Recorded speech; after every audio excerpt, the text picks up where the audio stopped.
From the studios of Farm Journal Broadcast, this is AgDay.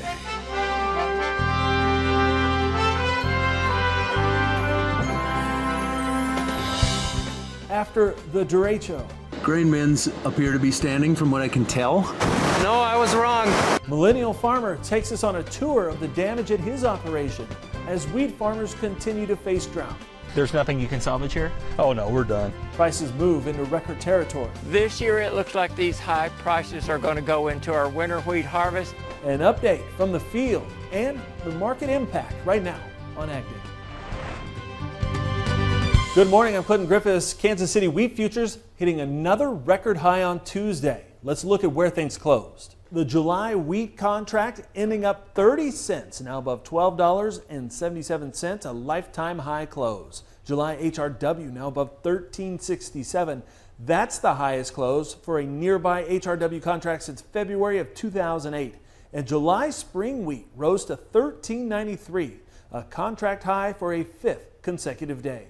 Now, the Wheat Quality Council Tour has kicked off as the wheat market continues to be on fire. AgDay national reporter Michelle Rook joins us and officially joins our team. Michelle, welcome. Now, wheat prices, they've risen, what, 60% this year?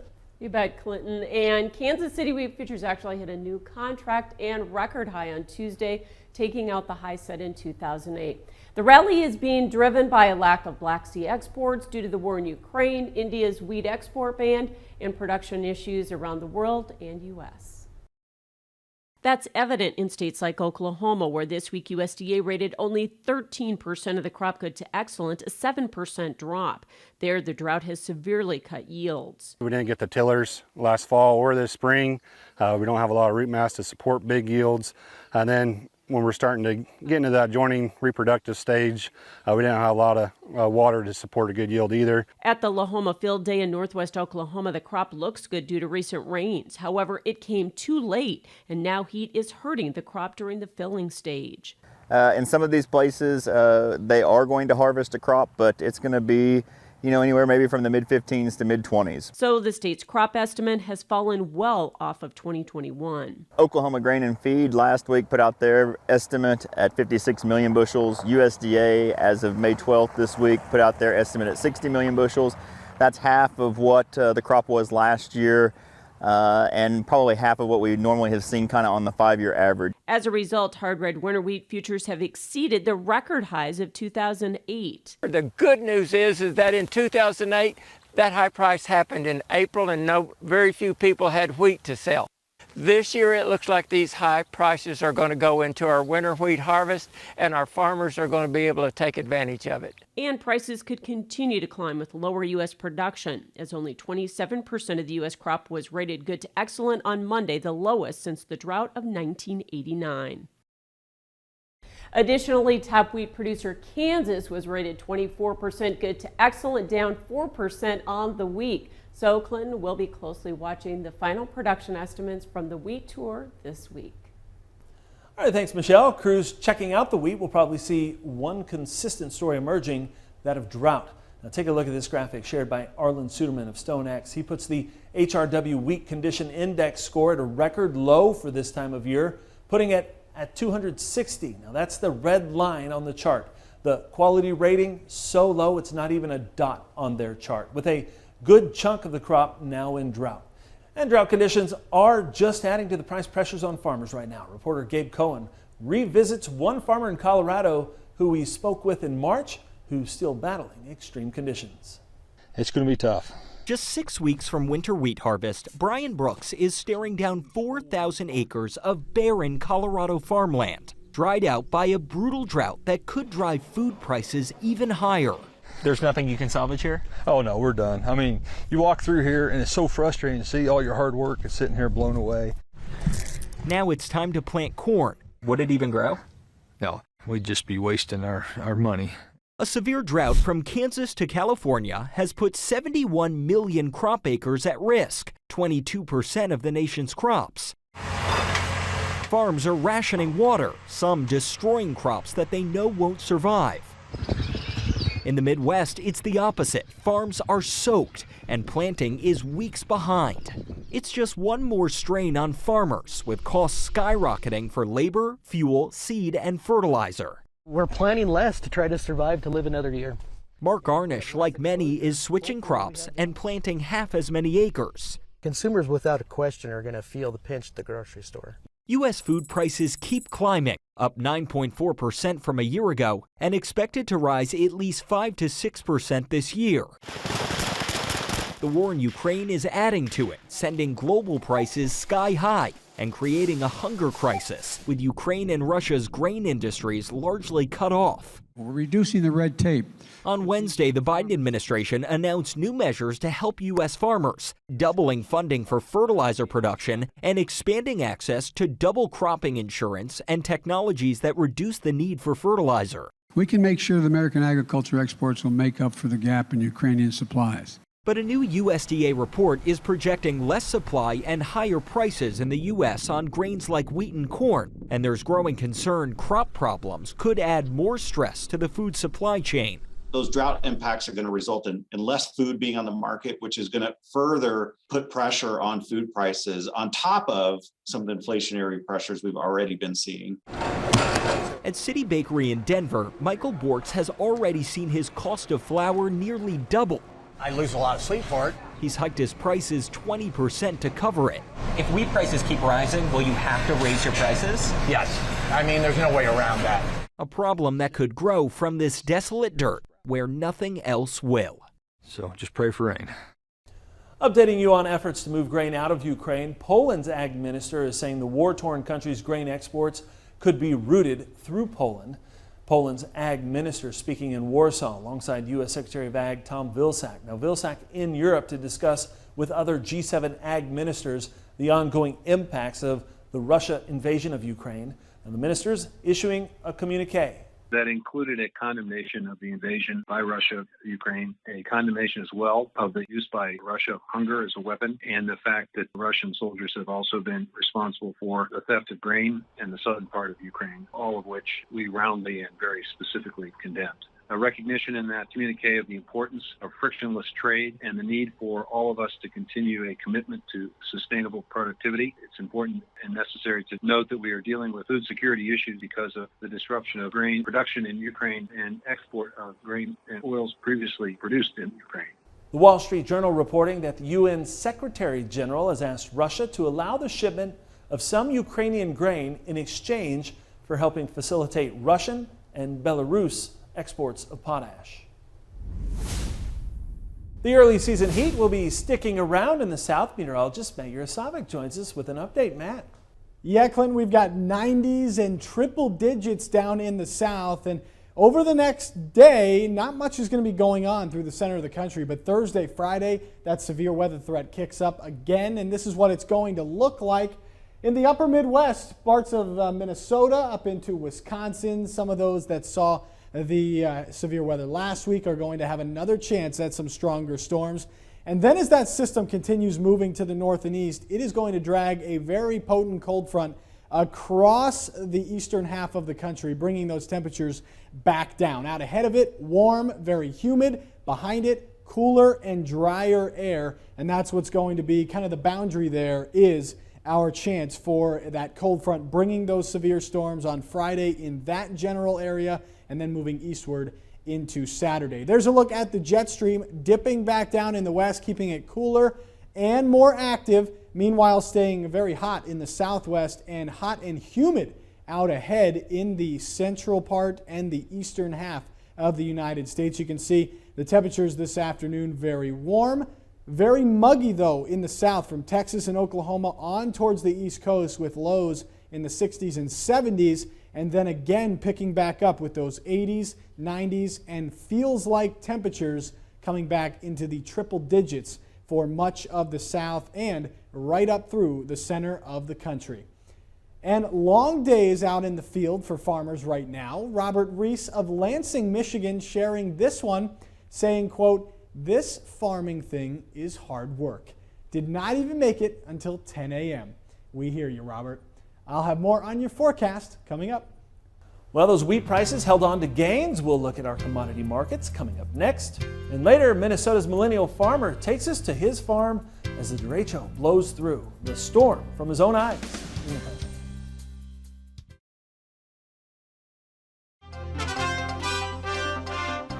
Also impacting farmers trying to plant right now, high fuel prices, which hit another record on Tuesday. AAA reporting diesel prices topped $5.57 on Tuesday.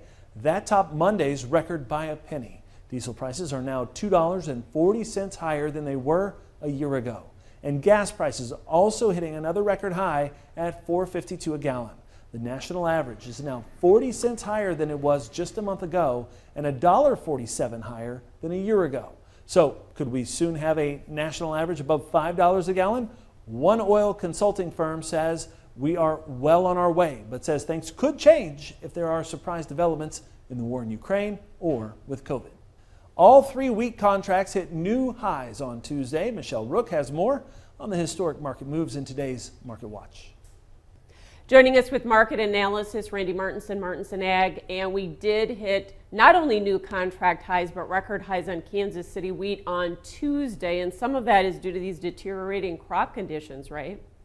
It is. I mean, we continue to see the crop deteriorate. Weather forecasts really aren't showing anything on the horizon that's going to change that. You know, we dropped 2%. Colorado, I believe, was the only state that did see an improvement in the winter wheat. The rest of the states saw some pretty good decline. So, yeah, it looks like we're going to continue down this path and see conditions continue to deteriorate. Yeah, with more heat building in, especially the southern plains, those ratings will probably be lower next week. But let's also talk about Europe and Fargo, and obviously you are seeing some rain coming through again. So more talk about prevent plant up there on that spring wheat crop. Oh, most definitely. It's, and here on Tuesday, we're seeing a little bit more rain come through. There's more in the forecast for Thursday. That likely will delay us again for at least getting into the fields until mid next week. Then you start getting closer to that final plant date for wheat across parts of the state. I think that's, May 31st. But we're at a point now where, the soils are getting saturated enough and it's getting tough to find dry fields to go on. So it's likely we're going to see at least 500,000 acres switched out of spring wheat into other crops. Minneapolis wheat has hit new contract highs, but not record highs. But how much higher do you think Minneapolis wheat will go? We broke over $14 on Tuesday's session. I do think there is a chance to see this continue to go. Right now, we're not seeing rationing as far as demand. I mean, our exports aren't very good, but the quality wheat needs to have what supply is left kind of, rationed. And the only way we can do it is to keep pushing price. Thanks so much for joining us, Randy Martinson Ag. More Ag Day in a moment. It's time to sign up for the 2022 United Pork Americas Conference in Orlando, Florida. Register today at unitedporkamericas.com and join us September 7th through the 9th.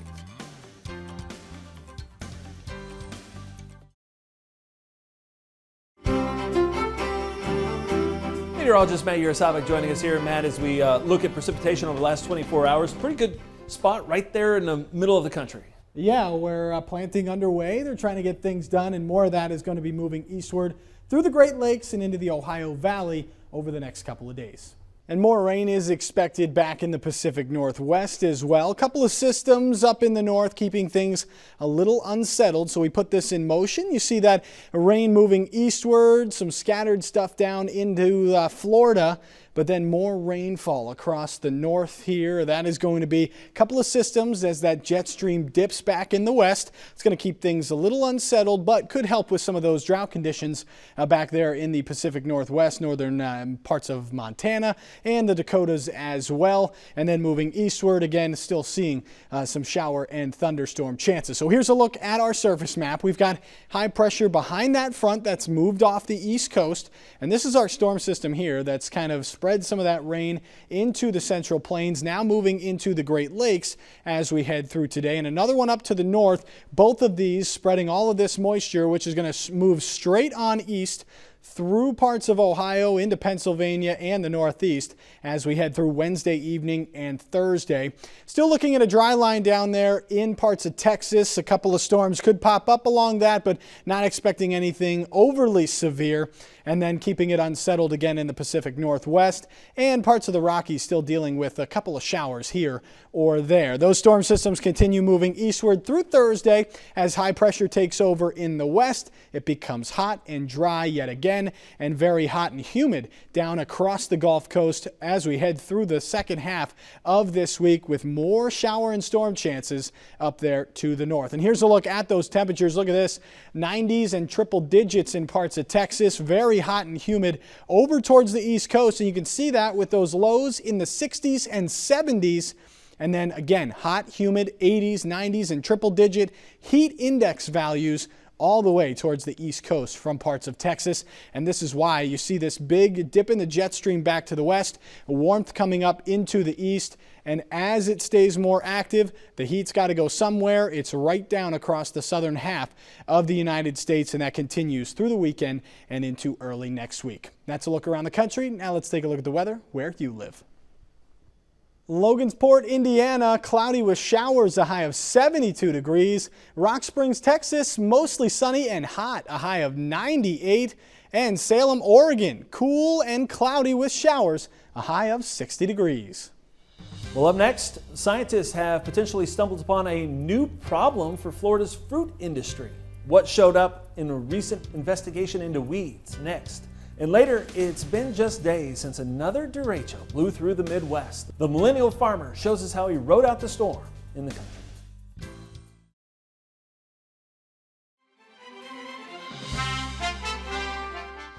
AgDay is brought to you by Authority Supreme Herbicide from FMC. Learn more at ag.fmc.com. In today's Weed Wednesday, scientists in Florida are investigating weeds for a new problem, one that could impact the state's precious fruit and vegetable crops. Researchers at the University of Florida's Institute of Food and Ag Sciences were investigating weeds when they stumbled upon a new problem, the potential for a harmful phytoplasma disease, the first of its kind to be found in the U.S. Now, that disease is currently a threat to crops in South America and the Middle East. To make matters worse, they confirmed the host for the disease is one of the most noxious and rapidly spreading weeds commonly found throughout the U.S., yellow nutsedge, which often thrives in field crops. Now, they're working to find the insect that's spreading that disease, but they believe they caught it early, and they're not sure yet if it's just an isolated incident. Up next, cleaning up from a massive storm. The millennial farmer shows us what happened during last week's derecho at his farm and what it left behind in the country.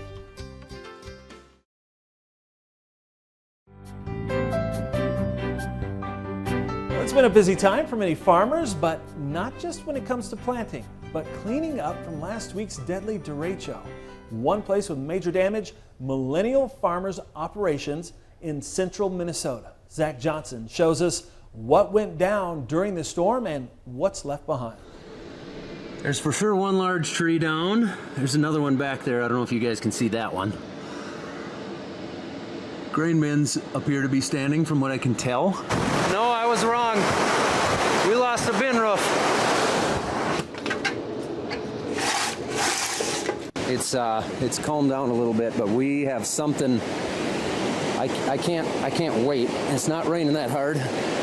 So I'm gonna go see what we got. Even though I got my camo Crocs on here, my feet are gonna get all wet. I'm gonna go check this out. Oh, shit, that's what oh, shit. Oh, shit. Oh, f me. Oh, f oh.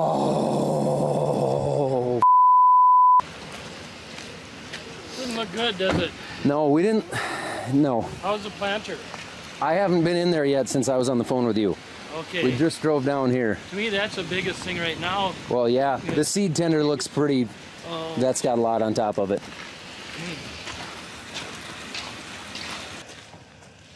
The back bin here, the roof on that for sure is shot. We haven't walked up to the base of the bin, but the roof is gone. It's there, but it's done. And that bin has moved. The bolts are all in on the bottom of it, but it's moved. The auger is kinked at the front of it, so things are not right. I don't know whose truck it is, and I don't want to make too much of a spectacle of it, but there is a semi laying in the road ditch. Drive down in the ditch? I'll bet he got blown in there. I bet he was sitting parked and he slid. This is 1 mile south of the farm, and this is the guy who saw the tornado go by. And This building used to stand, so that roof used to be up in the air and cattle could walk underneath it. All right, thanks, Zach. Now, the best news is that no one was injured there. You'll want to check out the full story at Millennial Farmers YouTube page. And that's all of our time this morning. Sure glad you tuned in. From all of us here at AgDay, I'm Clinton Griffiths. Have a good day.